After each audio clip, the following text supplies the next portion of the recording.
Vikram Upadhyay from GHV Accelerator. Welcome and thanks for being here. Thank you, Ajit.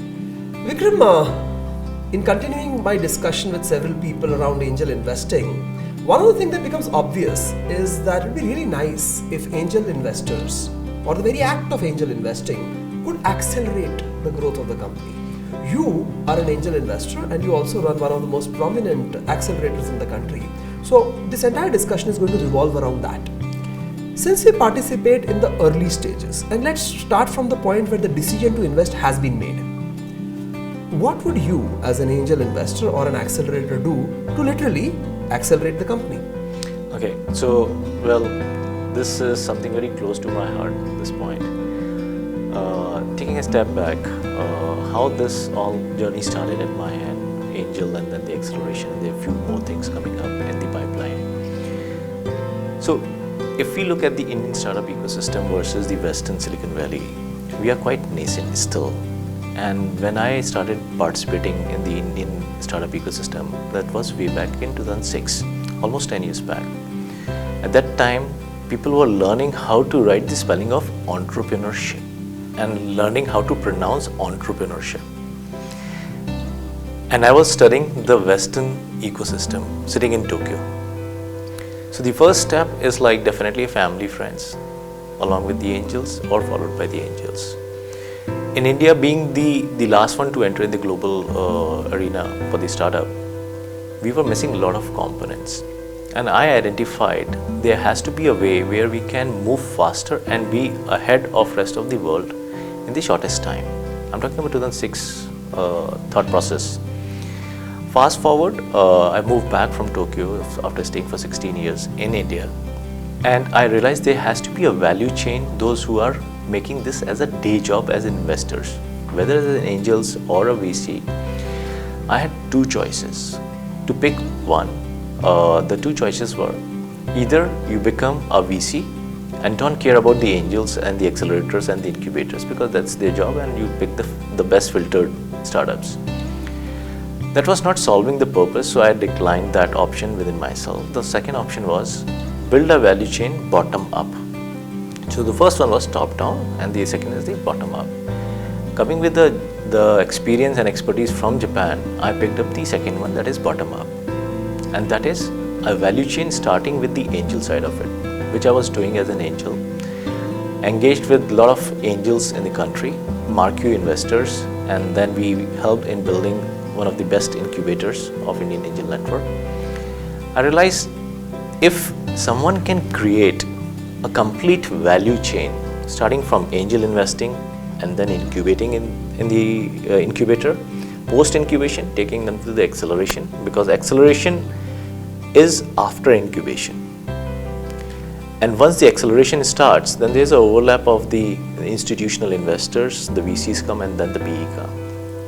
So I created that complete roadmap to build this value chain. And I strongly believe, because this thought process was from day one, angel investing should work very closely with the accelerators. Rather than going out and reaching out to many accelerators which I was not knowing and they were not aligned with the philosophy on which I was investing, that is Japanese investors entering in the Indian market. So I preferred to build an accelerator called GHV Accelerator. So while investing, I created this accelerator and doing both things together. Definitely I maintain in mind the conflict of interest and the arm's length and all those things, but there has to be the second logical step.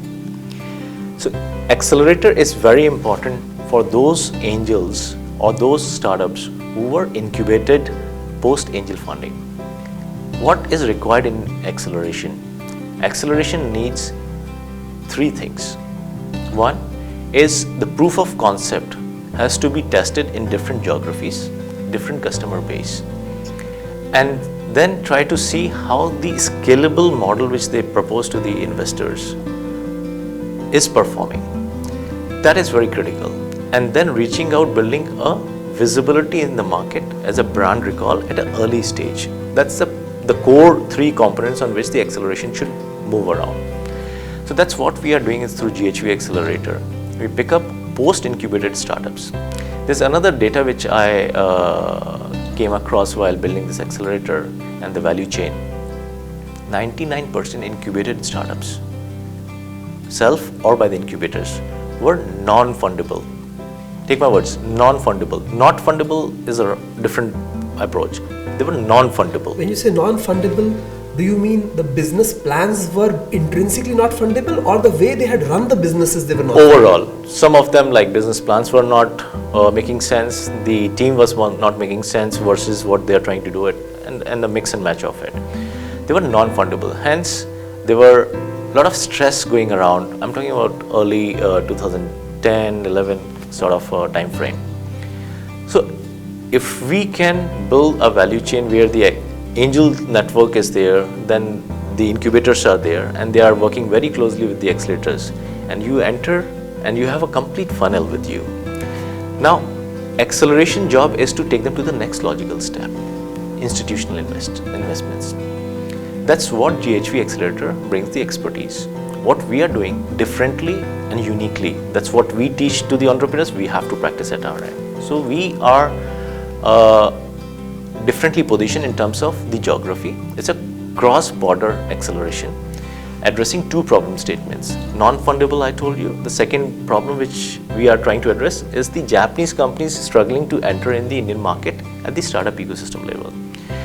Through this acceleration, we help Japanese corporates to participate at the acceleration level, at the equity part, and during that journey they realize what is the potential of that portfolio for them looking at the India as a market. Taking the example of two portfolios, so My Taxi India is an intercity venture started by three guys with a travel industry background.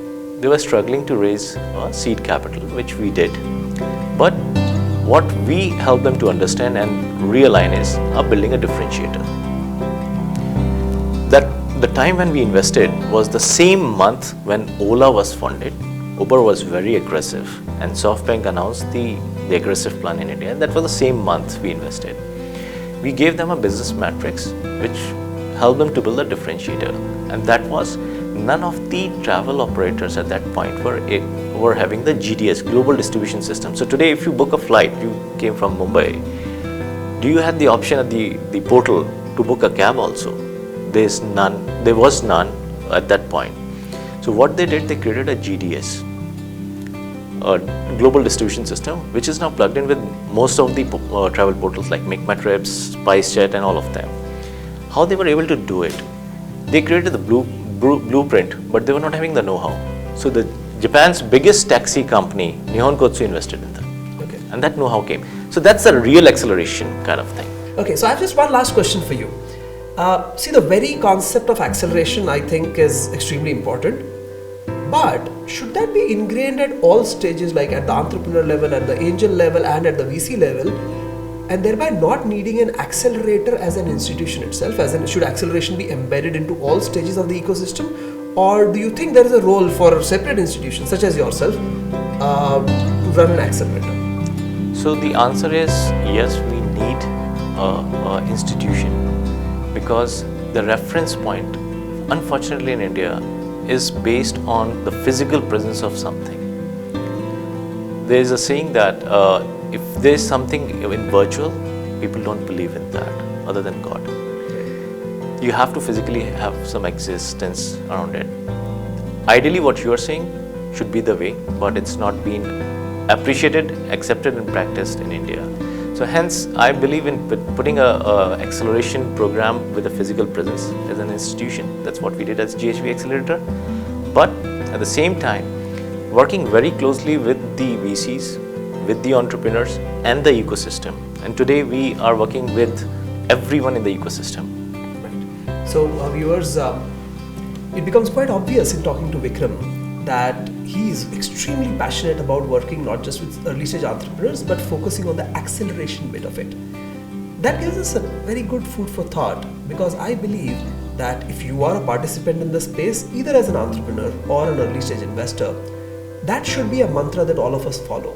And it is easier said than done because the space is full of so much jargon and nomenclature that we sometimes feel we are doing something simply because we are talking about it. But the difference between a company that truly accelerates following a sound strategy and one that doesn't become obvious within as little as a year or two from now. What will your company look like?